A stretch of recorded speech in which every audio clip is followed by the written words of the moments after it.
And we will present. Okay. Awesome. All right. So thank you everybody for coming to our Lunch and Learn with Katherine Goldstein. Super excited about having Katherine today because she is a former colleague of mine. And now she's writing wonderful pieces about how to combat anti-mom bias in the workplace. And I've seen her operate pre-mom, so it's very interesting to also see her operate as a mom in this space and be able to answer some questions that I constantly get around combating these biases. So first we're going to start out with some housekeeping notes. So we'll do quick intros, and then we're going to go into your preloaded questions, and we have a lot of great questions that you all submitted via the Eventbrite. And then we're going to end with some more questions as people roll in. So next slide, please. So here is a slide of me and Lauren. We are your hosts today. And Lauren will be fielding any questions in the chat window, and we'll be directing them over to Katherine. So Katherine, why don't you tell us a little bit more about yourself? And I noticed you actually left Huffington Post out of here, so I already filled that part in, but please go ahead. Yes. So I have been working on, thinking about and studying issues of women in work and mothers in the workplace. It's sort of a career shift for me, definitely inspired by my own experiences of becoming a mother and sort of seeing the challenge, seeing sort of how unprepared I was for the challenges I would face, and also thinking not just about what my own experiences, but trying to connect that to the larger trends in the workplace and how mothers are treated in society. And so this has been a focus for me for the last couple of years. I did a Nieman fellowship a journalism fellowship at Harvard, and I started to do research on mothers in journalism and have sort of then expanded out to some other kinds of topics. And I'm currently working on developing a podcast that's by, for, and about millennial working mothers. That's a storytelling show that really focuses on narratives and then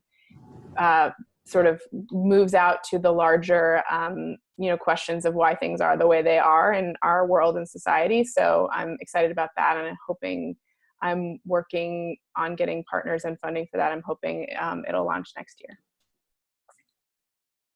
Great. Yeah. Okay, awesome.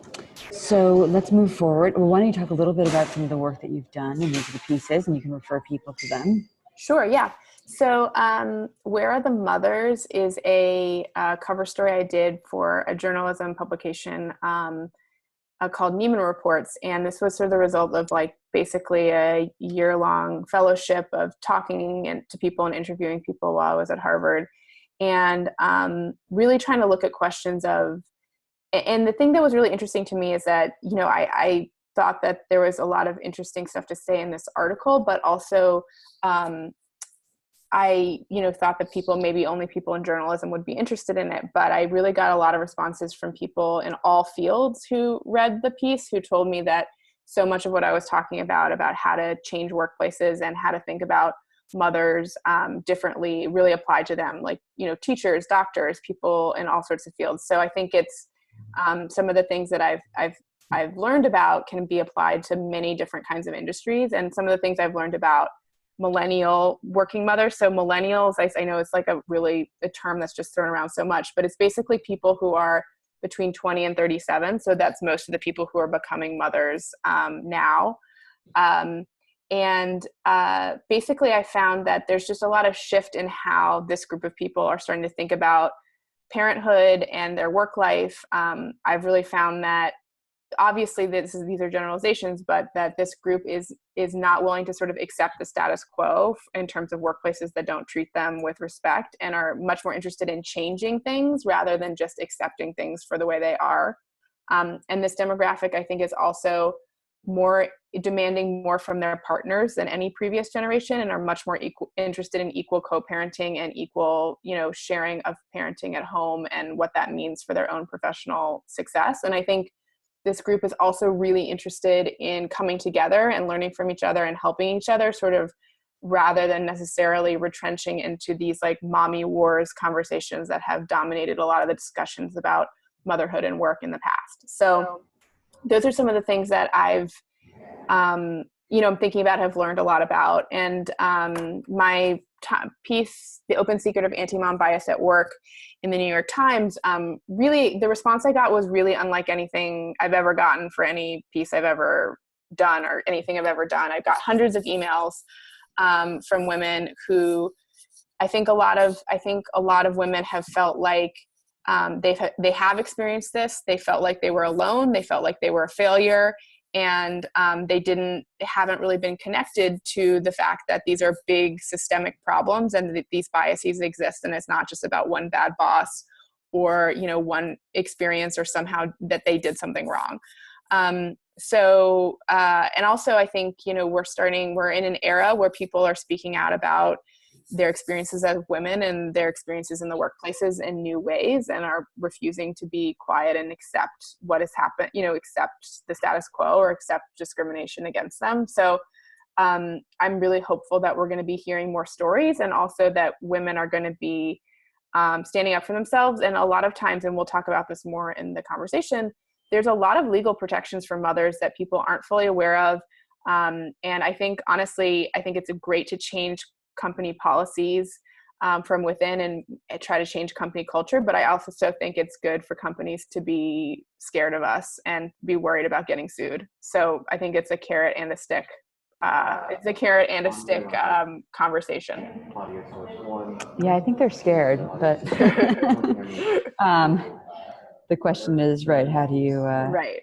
I don't know if they're scared enough. People say crazy stuff to me in terms of like they're just open bias and discriminatory things about women and mothers. And so I think that they could stand to be a little more educated and a little more scared. Yeah. That's very interesting. So let's get into it. Okay. Yeah. Let's look at these questions. So we usually don't go down the list of questions. This is just to give everybody a preview. If you have, if you are the person who actually submitted a question, let us know. It's really helpful for us to understand the context of your question. You can raise your hand in the chat, or you can also just jump into the conversation. So let's start out with question number 1. I'm just going to move my thing so I can see this. So, it's really interesting, this question about how do you combat criticism for being a young mother. The person who wrote this question and gave a little context that they felt like they had had a child younger than a lot of their peers and weren't being taken seriously as a professional. I think this is, in a perfect world, in a just world, this really would have no impact on how anyone viewed you at work. This isn't relevant to your competency, and these make people making hiring decisions or promotion decisions based on your personal attributes or your caretaking responsibilities is actually illegal. So that is something to think about. But I think that the idea that if you're getting criticism in the workplace for, being a young mother or your life choices, I think the best way to do it is really to try to, instead of engaging on what those life choices are, really try to focus on what your accomplishments are and what you're good at and what you do. And if it's in a performance review kind of setting, or sort of like trying to steer people away from talking about your personal life and really focusing on what you contribute to the organization. Unfortunately, there's studies that show that mothers are penalized for things like being 10 minutes late in people's minds way more than other employees, even if other employees are 10 minutes late. So unfortunately, these biases, really do reflect how employers think about them. But I think focusing on your work and your accomplishments, if this ever comes up, is really the way to sort of steer that away. And I don't think, if you're getting the criticism about that in a performance review, that's the sort of thing I really recommend taking notes on, because a lot of these things actually are illegal. So, and I can share a little bit about more resources on finding out what your rights are, and, potentially, helping to get some resolution through other means. Also, a disclaimer that I'm not a lawyer, but I can direct you to some resources. And I think we definitely have that question later on in the presentation. Yeah. So we will get there.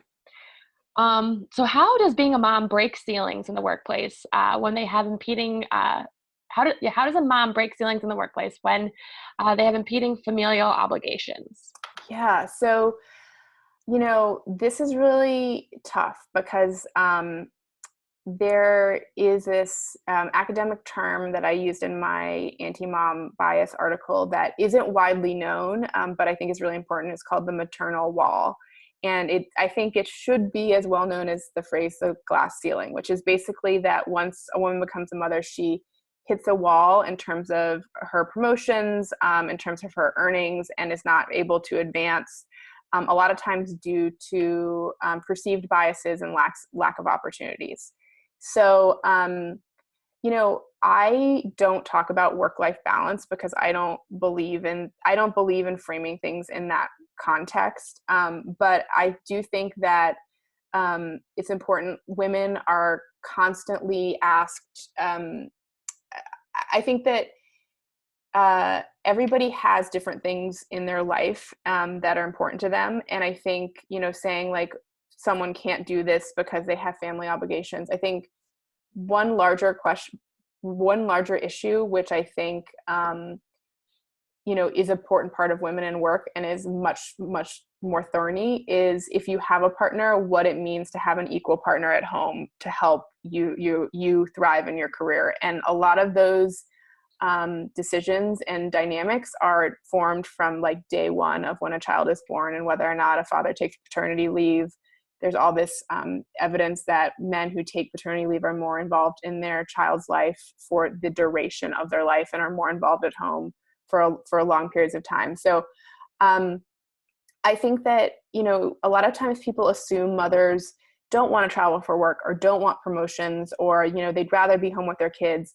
And I think like what's really important is to raise your hand and say that's, to be sure that you are raising your hand for things that are important to you, to make it clear, like don't assume that someone knows that you want a promotion. People may have assumptions about you, and just be clear that you are interested in challenging yourself and moving forward. And, that everybody has, many people have challenges and different things that are going on in their lives. But I think like, absolutely, I feel if you want something done and if you want something done well, like give it to a busy working mother. There's some of the most impressively multitasking, creative thinking, efficient people. So I don't think that you should think that you should count yourself out as someone who can't do something if it's something that you are really passionate about and want to try to reach for. That is a great piece of advice. And I know, Katherine, you always use that saying too. So love it. Well, I also like to highlight the fact that like it's a really nice thing to be able to go on business trips sometimes when you're a mother. You actually get a good night. You can sleep by yourself in a hotel room. Yeah. And I go on business trips with many mothers who are super appreciative to actually get away for a little bit. Yes. And I think it's if you obviously have the support at home, it's super valuable, and your kids often appreciate you more for getting away for a little bit. Yeah. Happy moms make for happy families is another thing I think is really important. Okay, so for the next one, how can I fight the anti-mom bias when what's happening is not technically illegal? So I wish the person who asked this was on the call. If they are, you should chime in, because I would love to know what your definition of anti-mom bias that's not illegal is, because anti-mom bias probably would be illegal. I was trying to guess sort of what went into this question. Like, I think, something like always scheduling a conference call when they know you have to leave to go do daycare pickup, that would not technically be illegal, but that would be sort of hard, and like none of the moms are able to join. That would be maybe an example of non-illegal anti-mom bias. But there's a lot of stuff that's illegal. Just like there is a lot, like, saying, not giving someone a promotion because you think they're too busy with their kids, which happens all the time, is illegal. Saying that, picking one vendor who doesn't have kids and, hiring someone who doesn't have kids because you say that the person who had kids, maybe they'd be too distracted, that's illegal. because they have kids. So, I wish I knew a little bit more about this, but I think if you feel like there are subtle things that are happening that you want to combat, I think sometimes it's best to address them head on. And sometimes maybe you might be seeing things as hurtful to your career, discriminatory, and people may not be giving it that much thought, such as scheduling meetings at times that you're not able to be there. And I think making it really clear that you're committed and you want to be a part of whatever is happening, and that you, I think another issue with this is like scheduling important happy hours and networking events like late in the evening with a lot of drinking. That just doesn't always work for moms or pregnant women. And so I think sometimes it can be, unfortunately, you have to be proactive and say like, it's great that, you suggested that happy hour. How about the next time we do it as a lunch during the day so everyone can participate? And you may have to just be more proactive about what those things are that you feel like you're being left out of, in order to sort of be sure you're, getting those networking opportunities or professional development opportunities, or not missing those important meetings. So if the person who asked this joins, I'd love to hear more about this question. Awesome. That's a great point. If discrimination does occur, what's the proper way of taking action? Okay, so as I mentioned, there's a couple different kinds of discrimination that are important to know about. One is pregnancy discrimination, which is a form of gender discrimination, which is covered by the EEOC, the Equal Opportunity Employment Commission. Just making sure I got all my letters. And you, with a lawyer, are able to file a complaint against your employer, and you are able to sue federally, and the EEOC can also sue on your behalf. Pregnancy discrimination, there's also a kind of, so being a mother is not legally protected status, but there is something called family responsibilities discrimination, and it's basically saying, not giving someone raises or promotions or firing them because of family responsibilities. So this is broader and not as well understood by employers as pregnancy discrimination. That is to say, I hope everyone here read there's an amazing New York Times expose maybe 2 weeks ago about pregnancy discrimination, which is rampant. It's basically, they call it an epidemic. And so even though people are more familiar with that, it's still a really big problem. So these are two forms of discrimination people are not super familiar with. If you feel that you are have been the victim of discrimination, the first thing I would say is if there are things that are starting to happen in your workplace that you're concerned about, you think are going to be discriminatory, start taking very detailed notes, get things in email, try to create as much of a paper trail and documentation as possible, because that will really help any kind of legal case. Like if you get discriminatory emails or things in writing, and people put like crazy stuff in writing, print that out and keep that for your records. Sometimes you don't necessarily want to go through your workday like trying to build a case against your employer, but sometimes that's something that you should do. The next thing is there's a great resource called the Worklife Law Center, and they have both a hotline where you can call and get advice on your situation, and sometimes they can help you figure out how to resolve the situation without legal means, and they also can refer you to lawyers. So, and then also if you want to raise something with an employment lawyer, a lot of times people are intimidated because that is expensive, but most of the time they work on, they will take your case based on basically they get paid if you get a settlement. So like you're not necessarily paying them a huge amount of money up front, which I know can be intimidating to people. So those are the Work-Life Law Center are free resources. And so the first thing, if you think discrimination is happening, take notes. If you're telling people about what's happening, ask them to take notes on the conversation. You want to just create as much of a paper trail as possible. That's great advice. And I'll definitely have to put that link, all of those links in the follow-up email. So the next question, what's the best way to find out about a company's maternity or paternity leave policies? Yes, I wish that it was on every company's website. We would live in a better world if every company had to sort of publicly declare what their policy was.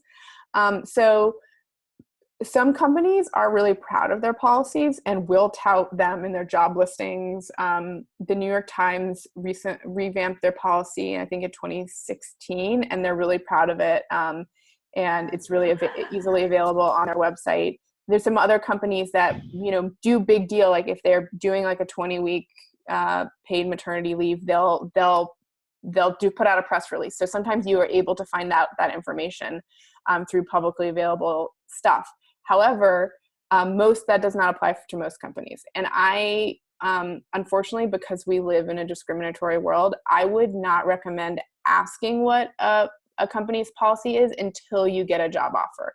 I think that if you were in a job interview stage and are asking at the interview stage, there's so much bias against women and mothers, and they might say, oh, she, she's pregnant already, or she's about to have a baby, we should go in a different direction.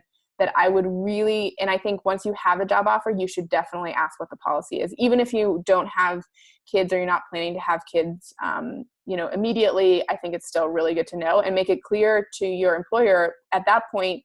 They're invested in wanting you to work there, and making it clear that that's a factor in your decision actually does help influence policies and culture for the better if they think it's a tool for attracting talent. And that's actually a really good point, because I think, is it the next question? Yeah. So should I mention that I'm a mother when I'm interviewing? It sounds like you definitely don't recommend that. I don't recommend that.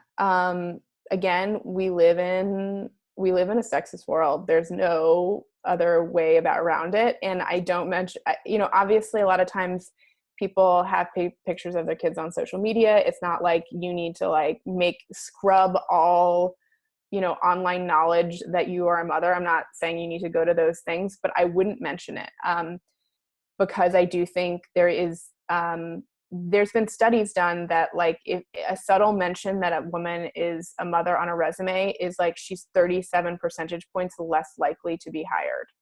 Wow. So there's really just shockingly bad statistics and academic research that has been done on this. I would not bring it up. Sometimes I think it definitely worth bringing up sort of to try to find out more about what the culture is like once you have the job offer. I think you definitely should feel free to mention it at that stage. And if it affects your schedule or, what time of day you want to be leaving, et cetera, I think it's fine to mention it at that stage.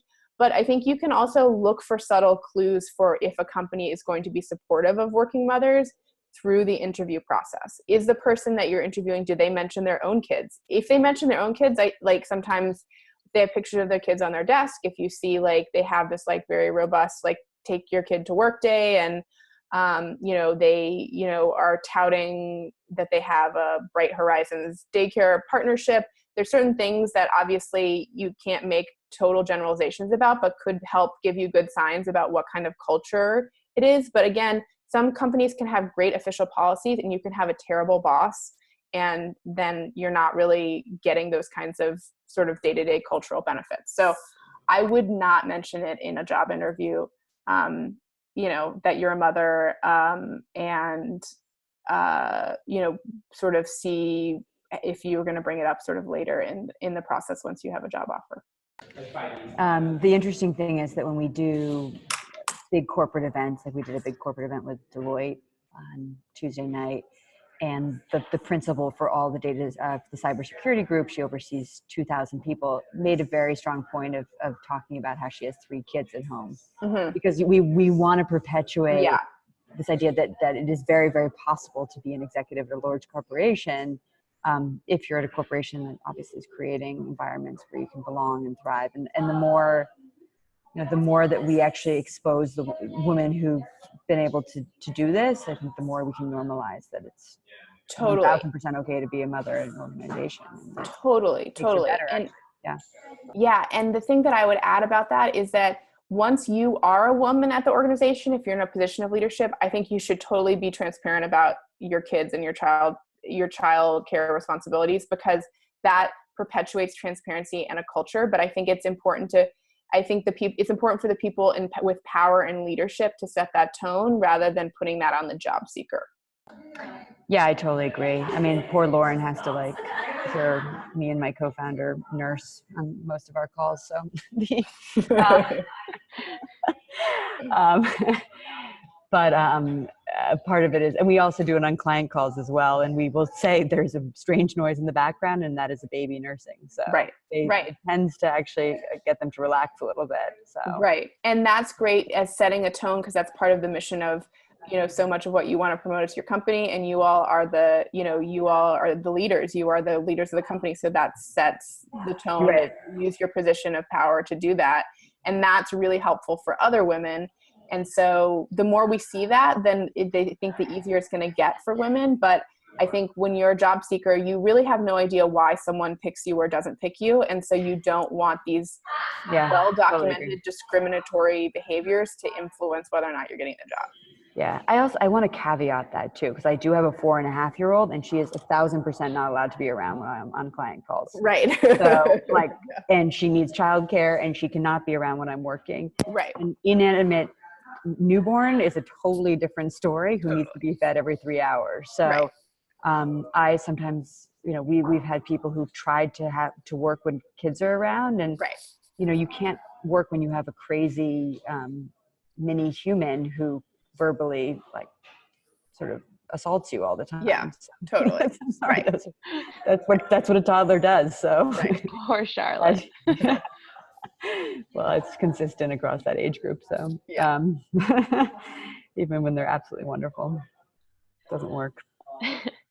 Okay, so the next question, what's the best way to combat the perception of working less on a work from home day if you're home with a sick kid? I think this is a tough one. I think, hopefully working in a place where you can sort of promote a culture of transparency, and everybody has stuff that comes up, even people who don't have kids. Someone has to take their dog to the vet. Someone has an aging parent. Someone has like some sort of housing emergency. These things happen to people.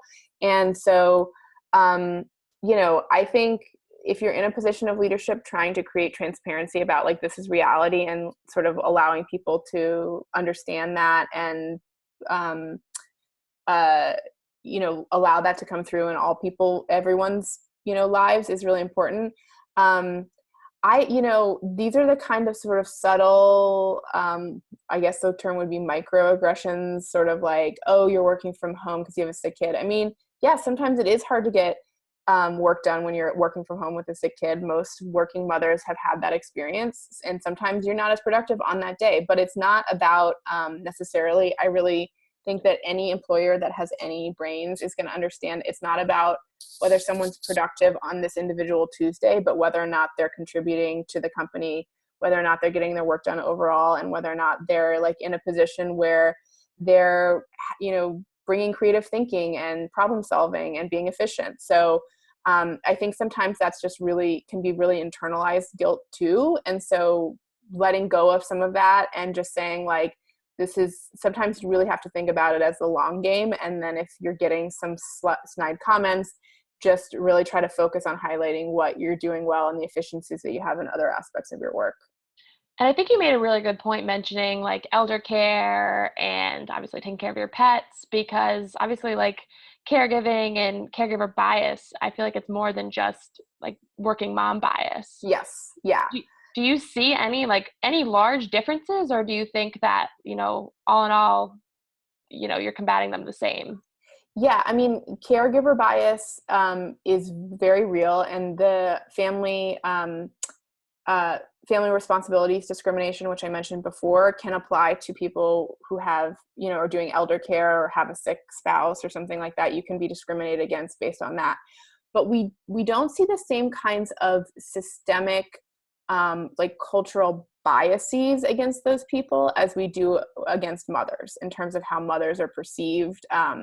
You're not like, in terms of how they're perceived by their bosses and in the workplace. So I think the way that bosses can combat that is to try to be more transparent about their own, family responsibilities and their own struggles. And people, if people sort of, sometimes some of the pushback I get on some of the stuff I talk about is like, oh, I have to pick up the slack for working mothers because, I never had kids or whatever. And yeah, some people, don't have kids, and that doesn't mean that they should be treated badly by their employer. And it also means that they may have other caregiving responsibilities at other points in their lives. So it's something that I think if we treat people with respect and try to change workplaces, everyone's going to benefit in the long term.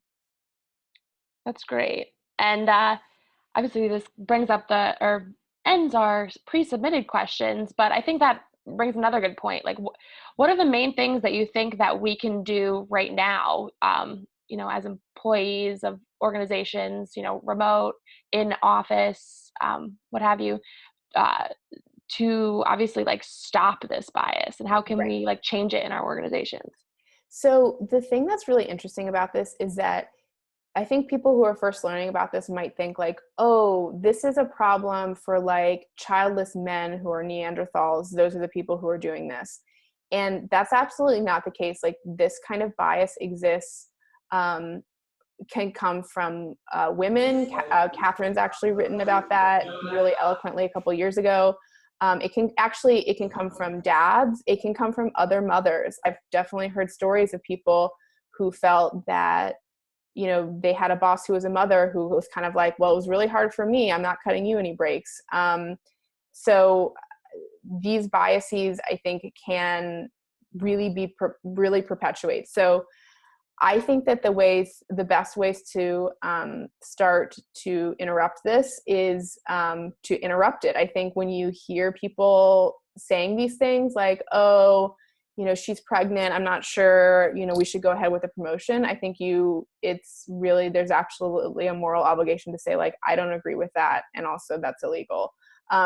So I think that we have to get feisty about it. And I think people need to start sharing their stories. There's a lot of stories. I think most working mothers, even if they've had great careers and great experiences, have had some, at least at minimum, a derogatory comment, or, at worst, really discriminatory behavior that has derailed their careers. So, and there's a lot in between. So I think people should start sharing their stories more to people, raise awareness, and also understand that this is a problem. It's not, there are real victims to this. People are really harmed. Women's economic power and earnings are greatly harmed when they have children, basically, if you look at the overall picture. So it's not about, oh, you need to be nice to working moms. This is about like women's ability to be economic providers and to earn money throughout their whole lives. So there's a lot at stake. And so I think speaking up about your own experiences and be sure you're aware of the comments and discrimination you may be hearing, and not just smiling and nodding is a really important first step. And that actually brings up like a really good point. I know you wrote about it in your anti-mom bias article, but would you mind like elaborating a little bit more on the, financial, I guess, burden that moms are put under? Sure. So you hear a lot about the wage gap. You hear a lot about how women in America earn 77% to every dollar that a man earns. And that wage gap is actually really about motherhood. So if you look at childless men and childless women, the gap is like 97% to a dollar. It's like not very far apart. But once a woman has a child is when it just completely plummets. And so that 77% is sort of the evened out number. But really the people who are being hurt the most by these wage gaps, by the wage gap and earning less, are mothers. And another stat that I think is really shocking is if a woman chooses to have a child between 25 and 35, which all of us probably know are basically, those are your prime childbearing years, your earnings never recover relative to your male partners. So like, if you choose to have a baby during that time, you're basically, statistically, you're relegating yourself to a lifetime of lower earnings. And I think that's wrong. And I think that's unacceptable. And I think we have to, fight to keep women in the workplace, because when they leave because of these biases, or they're fired because of these biases, it can take a long time for them to recover economically, and they can sometimes never get to that same level. Yeah. Well, let's talk a little bit about the cost of childcare, right? So that Right, then you're not even factoring in the child. When you right, factor in the cost of childcare, it's right. even more expensive. I'm wondering if you're seeing any like proactive solutions within organizations to provide childcare, because for me, that's the number one differentiator between a woman who can invest in her career and a woman who can't. Right. As Lauren knows, I'm big on the childcare front, so Yeah. um, I have, yeah, and I'm incredibly lucky as a result. But it's the only way I'm able to really invest. I Right. know I have an example of KKR, which is a huge um, fund here in New York. They will actually pay for their female partners to travel with baby nurses. Hmm. And obviously the female partners are, doing deals in the millions, Right. but figuring out ways to get that to to provide that kind of childcare across the board, more especially companies that are doing incredibly well on the revenue front, would be huge. Right. So, Yeah, I mean, I think that it's a super complicated question because childcare is thorny and expensive. There's like no way around that. And I think sometimes you see at these super high, high revenue kind of firms, they've invested so much in this woman, they don't want her to leave. But I don't always necessarily think that like, oh, the solution, we still want you just had a baby, you're back, we still want you to work 80-hour weeks, so we're going to we're going to pay for a baby nurse to travel with you, is not always like the holistic solution to like long-term retention. So there has to be other kinds of ways to think about it. But of course there are like there's like childcare, like using, there's like certain payroll things that people do, but a lot of times that's not really enough. I think there's a couple companies that have been real leaders on this.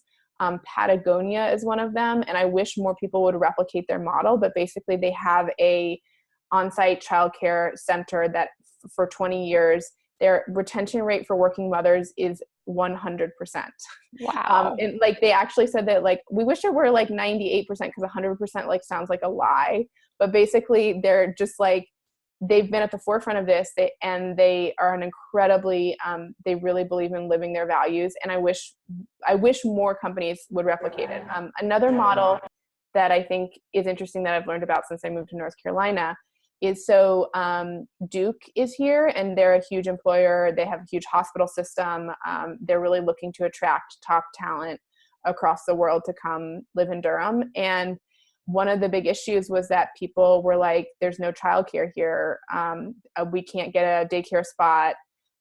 There's not enough, well-equipped childcare facilities. And so they actually, instead of opening them themselves, they actually paid existing childcare facilities to expand their infant programs, to improve their facilities, improve their playgrounds, and then their employees get some preferential spots in them. So then rather than saying like, we're going to provide, Duke is going to now be in the childcare business and try to provide hundreds of children with childcare, they're just trying to make existing childcare better, and are subsidizing that. And that's really smart. And I haven't heard about many other people replicating that, but they use it, they believe it's a retention tool or an attraction tool for talent. So and especially at a place where Duke is a huge economic engine in Durham, companies that have that ability, I think, can really make a positive impact. So there's starting to be a few more models, but that we need a lot more solutions. That's fascinating. mm-hmm. Yeah, I totally agree. Yeah, it's really interesting. I mean, the other thing about childcare is just there's so many laws that we don't realize are on the books that actually prevent setting up daycares. For example, Oh I think yeah. in New York City you can't have an on-site daycare unless you're within a certain distance of a hospital, within a certain distance of a park. So all these things like Yeah. really cut down on your options. Oh, totally. And it's the sort of thing where it's like, why can't you just like have a happy room in the back? And like, there's a lot of legal requirements that are there for good reason and that make it complicated and expensive. So people who are trying to sort of, the number of hours that kids can be there during the day, like it's so complicated. And that's why I think more companies haven't taken it on. So it's exciting to see some companies trying to look for other solutions like what Duke has done.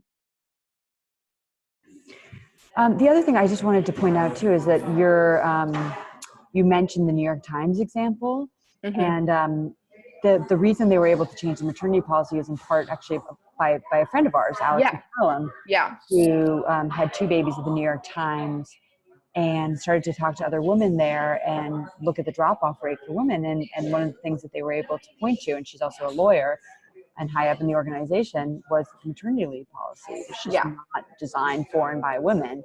And so they got together a committee of women at the Times to change it. Sorry, it's very loud back here. And anyway, it's written extensively of how they've been able to do it, but I Yeah. want to circulate it as a blueprint for how to do it within the organization. Yeah, definitely. So, so in my reporting, I have never found an example of out of nowhere, like an HR fairy godmother comes in and says, I have an idea. We're going to revamp our family leave policy to be progressive. No one has ever asked for this, but I'm just going to do it because this is the right thing to do. Basically, it only happens when groups of women get together and say and make a case for why it should happen. They did it at the New York Times. It was a group of 5 high-level women who were in their early 30s who were having children. And they did a ton of research and a ton of homework and really convinced them that it wasn't just the right thing to do, but it was good for the New York Times's long-term economic success in terms of retention, in terms of recruiting talent. And so you really, in my reporting, I found that you have to make an economic case for why this is the right thing to do. And the evidence is absolutely there, but if you just approach it as like, you should be nicer to moms, like that won't work, unfortunately. So if you're able to make an economic case, that's really compelling. I believe women at Lyft have done it. Women at Amazon have done it. And Amazon has a really interesting revolutionary family leave policy where actually you can give some of your time paid to your spouse who doesn't get it, man or woman. And then also what's one great thing about Amazon is their leave policy applies not to just their corporate executives, but to their hourly warehouse workers, which I think is really important and revolutionary. So, and that's coming from women getting together and saying like, this isn't good enough and we need to change. So it definitely has worked. I've seen it work. And I've written about the New York Times. I wrote about the New York Times in my Where Are the Mothers article, and it has, and I have a little sidebar in there about like how to change your company's leave policy if that's of interest to people. Actually, that makes me think of something. I actually just listened to a podcast from The Daily. I don't know if anyone listens to that, but they had a episode, well, it must have been earlier this week, about I think basically the pregnancy bias. Yeah. And it just makes me think, like, what are things that women can do? Like, for example, one of the women was terminated after, she was pregnant. But like after something like that happens, like, what are the steps that those women can do? Or are they kind of like, for lack of a better term, SOL? Well, no, I mean, I think the cases highlighted on the Daily and in the New York Times investigation, most of them took legal action.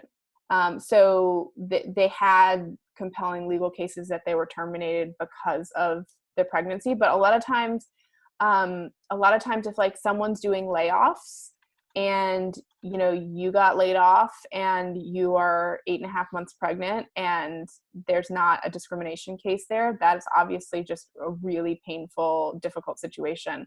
And so, sometimes there might not be a lot you can do in that particular situation, but I think as you think about your career moving forward, thinking about how you're going to get more women into leadership positions and like what you're going to do in future jobs to help other mothers is sort of like basically from a karmic perspective, like the best thing that I could recommend. But sometimes, women are put in these really horrible economic positions. And sometimes, there's many women who getting fired at 8 months pregnant is like absolutely an economic catastrophe. And I wish that we lived in a country that wasn't happening as much as it is. Yeah, it's really interesting stuff. And I also, I think I have an op-ed in me coming up about doing this as both an employer and a woman, because there's obviously there's some interesting other discussions about what kind of companies can actually afford the maternity leaves the parental leaves that people deserve. Yeah. And how do we get there? And Right. So and maybe I'll send you a draft. Yeah, no, that's so important because we don't have like a federally funded paid family leave. Like, it's really left up to employers, and employers like Power to Fly, who absolutely are run by mothers who want to do the right thing, are placed in tough economic decision making positions. And so, there are some bright spots, like New York passed it passed a comprehensive paid family leave program. There's a number of states, hopefully more states will follow suit, but that doesn't necessarily replace to full pay for people necessarily. So getting government funded real federal paid family leave really is the goal. But of course, given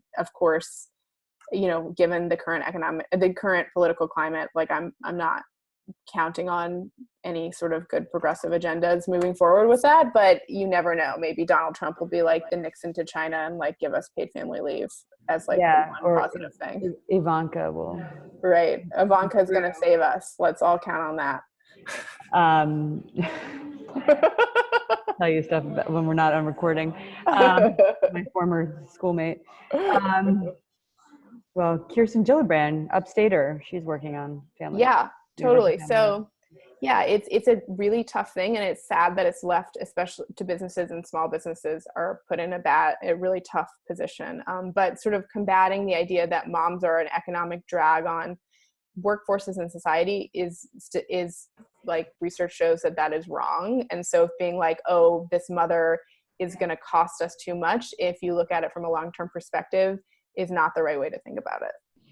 The craziest thing is, and I don't have the stats in front of me, so please Google it, but I have heard that universal parental leave is actually one of the few things that both Republican and Democratic small business owners agree on. Yeah. Across the board, because of the costs. Yeah. So if they could have like a social security fund that was sort of like along the paid leave lines.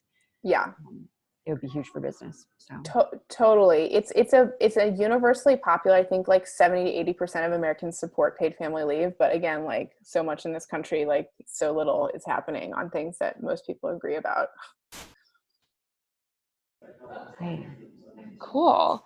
Well, we have about 7 minutes left, so I don't know if anyone on the call has any questions they want to put in the chat.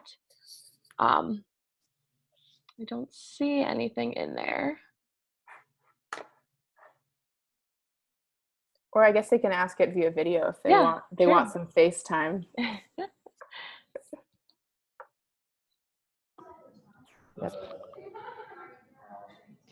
Cool. Well, I think a lot of people are also off, probably already enjoying the holiday with their families. I know, it's the start of the holiday week. Well, thank you guys so much for having me, and I hope that this was useful to listener or watchers now or on later viewings. And you can always follow me on Twitter or connect with me on LinkedIn. Great. Thank you so much for your time. We really appreciate it. Sure. Thanks so much. Thanks, Katherine. Bye. Bye.